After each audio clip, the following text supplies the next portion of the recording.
Welcome to the LDN radio show, brought to you by the LDN Research Trust. I'm your host, Linda Elsiegood. I have an exciting lineup of guest speakers who are LDN experts in their field. We will be discussing low-dose Naltrexone and its many uses in autoimmune diseases, cancers, etc. Thank you for joining us. This show is sponsored by Mark Drugs, who specialise in the custom compounding of medications, assuring that the client gets the proper prescriptions for their unique needs and conditions. They work with practitioners, integrating knowledge and treatment of experts to create comprehensive health plans. Visit markdrugs.com or call Roselle 630 529 3400 or Deerfield 847 419 9898.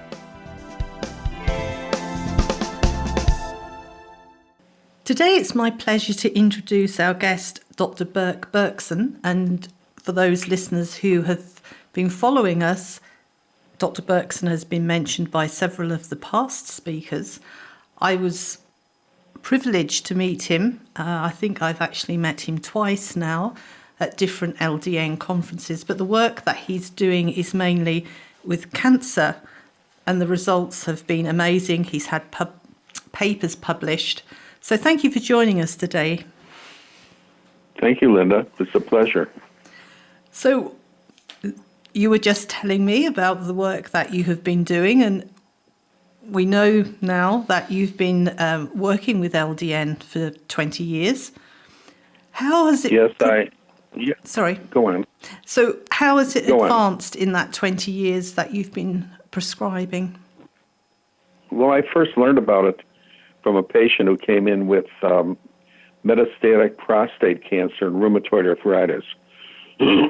He said that he had been at MD Anderson Medical Center, and they had told him nothing more could be done and he should go to hospice.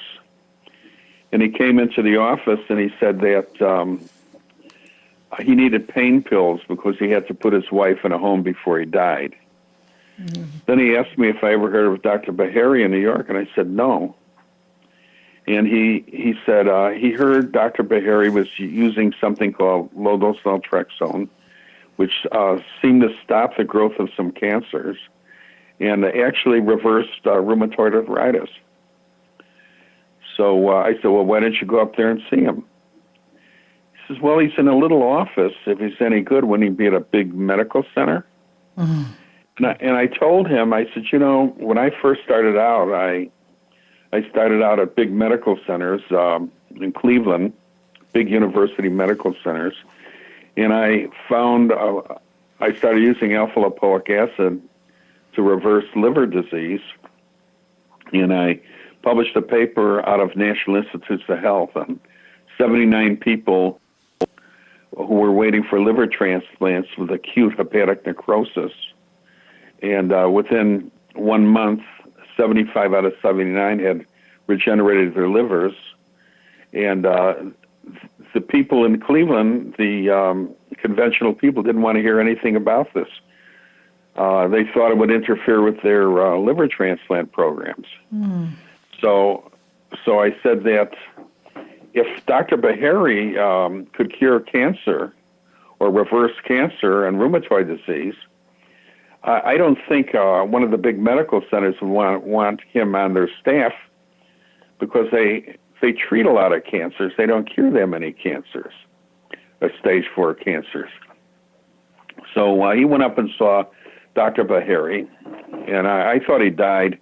3 years later, he walks back into the office without his walker, walking normally. He said Beharry stopped the growth of the cancer and completely reversed the rheumatoid arthritis with low-dose Naltrexone. This is 21 years ago. Mm-hmm. So I was, I was very skeptical, and I gave it to many of my patients with autoimmune disease. And within a short period of time, almost all of them were doing much better with rheumatoid arthritis, with systemic lupus. And right now I have a tremendous amount of data on the reversal of autoimmune disease with low-dose naltrexone. But I've been so busy in the office and involved with so many other things that I really haven't had a chance to get it ready for publication. And I think it must be published, don't you? Yes. You'll have to get an assistant. Yeah. Well, over the years, I started using it for all types of autoimmune things like autoimmune hepatitis and autoimmune thyroid disease. And in many, many cases, I had very good results, especially with systemic lupus. And then I started using it for various cancers. A man came in with pancreatic cancer stage 4 several years ago. And he said that the big medical center in Houston, Texas, told him he was finished, he should go to hospice. I said, "Do you want to try what we do?" And he said, "Yes." And I put him on low-dose naltrexone, 4.5 milligrams at bedtime, and alpha-lipoic acid intravenously twice a week. Within 2 months, he went back to work, and 9 years later, the PET scan showed no sign of cancer. Oh, wow. So there was really a breakthrough for me. Then many patients started coming with various cancers after they were told nothing else could be done. And then if they continue with the treatment, maybe the majority of them continue to live. And we have several publications now that describe this in peer-reviewed journals. Mm-hmm. You were telling me before we started that you've been treating diabetes with LDN. Could you tell us about that? Yes. Well, there are always some autoimmune aspects to diabetes, and LDN seems to reverse autoimmune disease. But with diabetes and the diabetic complications, what works best is the intravenous alpha-lipoic acid. It reverses diabetic neuropathies. It seems to get rid of all of the free radicals that are accumulated in diabetes. And I combine the two, and we've had amazing results. Mm-hmm. What about children with type 1 diabetes? Well, I haven't treated children in many years. At one time, I did a general practice where I treat a lot of children, but I haven't had a chance to use LDN with children. Mm-hmm. Okay. So, other than using intravenous alpha-lipoic acid, do you use anything else alongside of the LDN? Yes. It depends on what we're treating. Like for cancer, I use the low-dose naltrexone, and it seems to cause the nervous system to produce metenkephalin, which seems to bind to cancer cells and cause them to undergo apoptosis. I use alpha-lipoic acid orally and intravenously, and what this does, lipoic acid is the rate-limiting factor for the production of energy from your food. In fact, most of us, in fact, all of us, would not be alive unless our body was producing alpha-lipoic acid in every cell of the body. But when people get sick, they seem to produce less and less of it. And as you get older, you produce less lipoic acid. For example, if you give a Thanksgiving meal to a 2-year-old child who produces tremendous amounts of alpha-lipoic acid, he's going to be running around the house afterwards because lipoic acid converts the food into energy. You feed the same meal to an 80-year-old man who has very little ALA in his body, and he'll be sleeping on the couch. But if you give him alpha-lipoic acid, and I've done this, he'll at least be walking around the house afterwards. Wow. And I'm sure our listeners would want to know, I believe you can buy alpha-lipoic acid tablets over the counter as a supplement, but obviously for the intravenous, you would have to contact a doctor. How easy is it to get intravenous alpha-lipoic acid? Well, in Europe, in Germany, it's very easy. It's a prescription drug over there. In Italy, too. In the United States, I was the Food and Drug Administration principal investigator for it for 23 years. And I taught many, many people how to use it. And there are hundreds of doctors in the United States now using it intravenously. So probably isn't that difficult to get it from a doctor in the United States. In Europe, I know in Germany it's available, in Spain, in Italy. I don't know about England. I would imagine it would be tricky in England. Most things seem to be tricky. Yes. The tablets, I'm sure they're not as effective as the intravenous, but do you still rate the tablets if people can't get hold of the intravenous alpha-lipoic acid? Well, I use mainly the capsules rather than tablets. Okay. And what happens is you swallow it. It's immediately absorbed. It goes straight to the liver and does wonderful things in the liver. A little bit gets out into the bloodstream. If you give it intravenously, you get very high doses in every cell of the body, including the brain.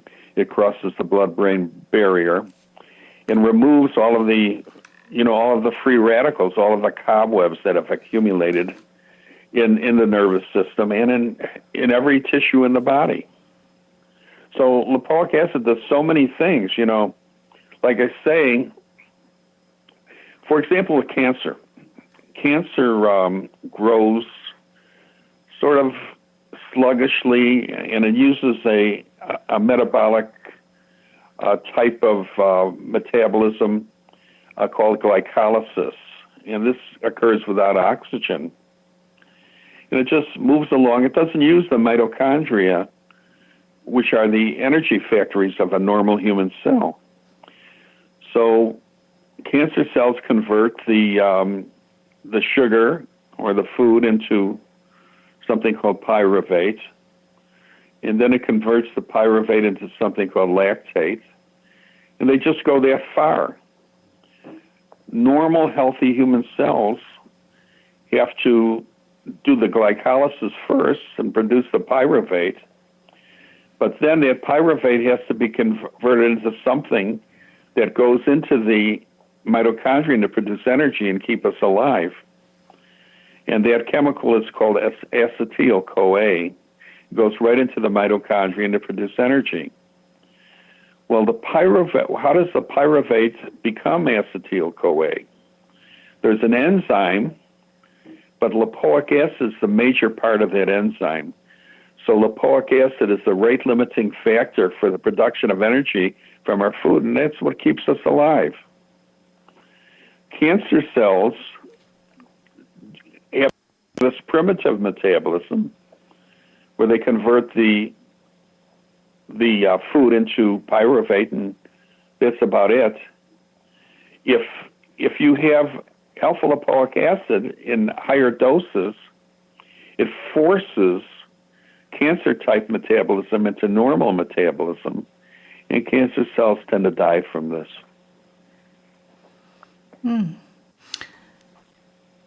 So the capsules, Yes. are they still effective? Well, they're effective as far as the liver goes. Okay. They're very effective for liver disease.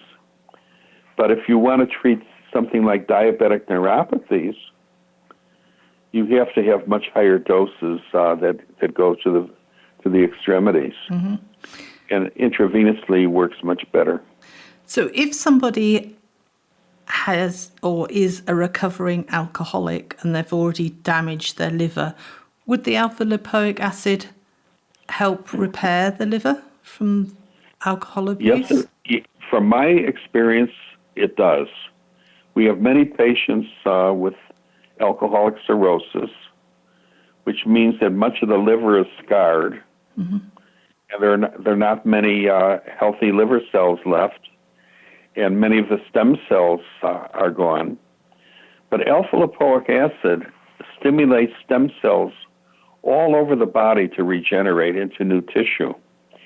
And I have some photographs of a recent patient who came in a few years ago with full-blown alcoholic cirrhosis. He had what they call portal hypertension with fluid in the belly, and all of the features of cirrhosis, all of muscle wasting, and this fellow looked terrible. He was told he could only survive with a liver transplant. Well, he came into our office, and we gave him alpha-lipoic acid intravenously every 3 months for about 2 to 3 weeks. And he was on the oral lipoic acid every day. And within 2 years, he developed normal liver function.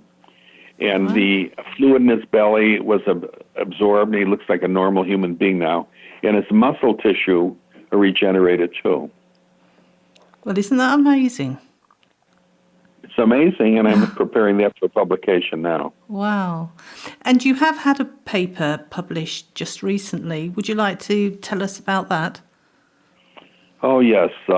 We've had several people come in with stage 4 renal cell carcinoma, cancer of the kidney. In the United States, at least, this has become a very prevalent disease. And at one time, we saw very little of it. I don't know if it's something in the water or something in the food. So this gentleman came in. He was diagnosed with this at a big medical center in 2008, and they removed his left kidney. And then a very short time later, he had difficulty breathing, and they took an X-ray of his chest, and they saw a very large metastasis of the kidney cancer in his left lung. And they tried all sorts of things to treat it, but nothing seemed to work. And then he was told by the big medical center that there was no hope. He should go to hospice. And then somebody heard about us, and they brought him in. He had to be carried in. He was so weak. He had lost a tremendous amount of weight. We started treating him with the low-dose Naltrexone and the intravenous alpha-lipoic acid and some other things too. And within a short time, I say 2 months later, I went back to work. Okay. And every 3 months or so, he'd come back in the office for intravenous lipoic acid for 2 or 3 weeks. We do a PET scan, and he still had that metastasis. But he felt normal, and he was breathing normally. And then several years later, I think it was 4 years later, we did another PET scan, and the metastasis was gone, and he was completely normal. So I just recently wrote that up for publication. It was published in Integrative Cancer Therapies, which is a peer-reviewed journal, December 1st, 2017. Mm-hmm. And we have 5 minutes left. Can you think of a really good case study you could share with us? For alpha-lipoic acid, or for just low-dose Naltrexone? Low-dose Naltrexone. We have a woman, one of our best cases. She lives, her husband's a rancher, and New Mexico is a big ranching state. And she came in, about 15 years ago with a full-blown systemic lupus. She was having joint pain. She was very weak. She had trouble eating. She had a big rash on her face. She was a very sick woman. And we started her just on a good diet, which she had anyway, and low-dose naltrexone. And within a short time, her autoimmune antibodies, her anti-nuclear antibodies, which is one of the major tests for systemic lupus, went from 1 to 2,000 down to 0. And she's continued to be in the LDN. And I just saw her recently, and she's a beautiful, healthy lady. Those kind of stories are just so pleasing, aren't they? It just makes everything worthwhile. We have many people like that with rheumatoid arthritis and systemic lupus that are just on the LDN, this $20 a month drug in the United States. It's a blessing. How many patients do you think you've treated in the 21 years since you started prescribing LDN? Oh, I'd say probably in the thousands now. Wow, that's a lot of lives, isn't it? Yes, and it's such a simple treatment, and people are so thankful for it. It really is. It gives me a good feeling. What would you say to a doctor who was thinking of prescribing LDN, being skeptical like you were back in the day? What would be your advice to a potential prescriber? I would tell them first you should try to understand the mechanism involved, how this drug works, and then read about it and read about what other doctors have to say, and then prescribe it to some patients and see what happens. And, the proof is in the pudding. You just can't argue with success. I like Dr. Phil Boyle. He quotes, he was asked by a doctor, is LDN addictive? And he said, yes, it certainly is.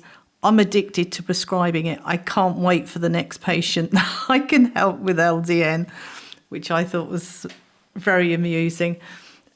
I've met Phil a few times, and he is just a magnificent person. He is, isn't he? Yes, he is. He's very nice. But he thoroughly enjoys prescribing LDN, and as you know, he uses it in his infertility clinics. But of course, a lot of these ladies don't just have infertility problems, they have autoimmune diseases as well. So he absolutely loves putting them on the right track with LDN. And of course, and the other question people ask is, how long do I have to take LDN for? Well, my answer is if you have a serious autoimmune disease, I would take it for the rest of your life.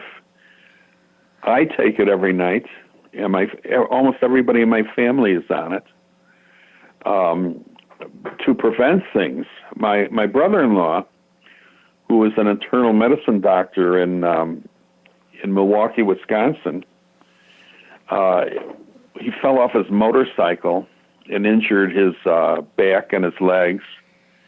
And a short time later, he developed rheumatoid arthritis. And he went to a rheumatologist, and the rheumatologist told him he has to put him on very expensive, possibly very damaging drugs because they have to control this rheumatoid arthritis. And I said, Robert, why don't you try the low-dose naltrexone first?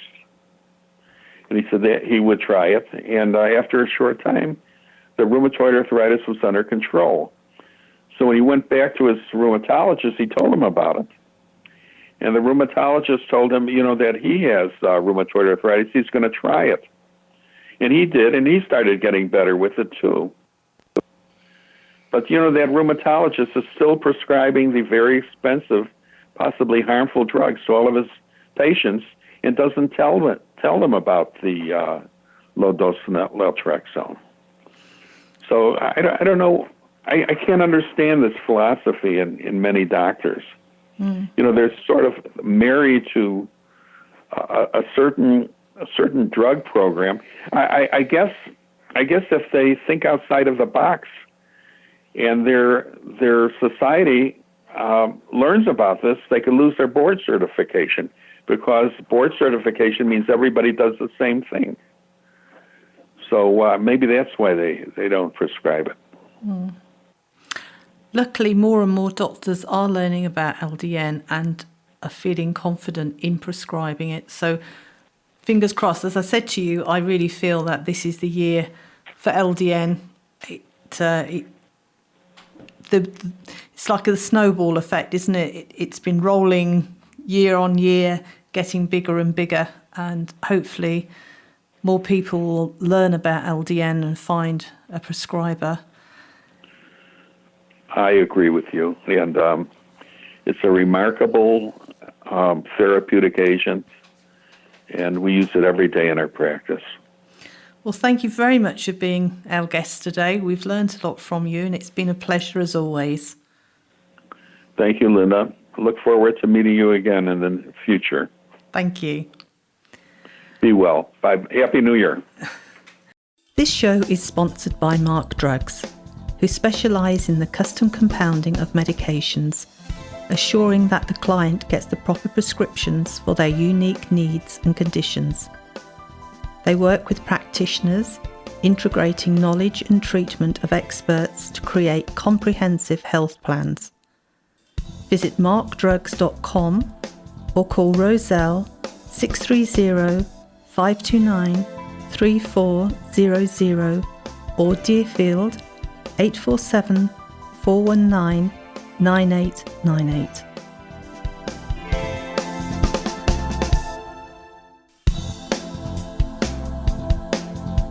Any questions or comments you may have, please email me, Linda, Linda,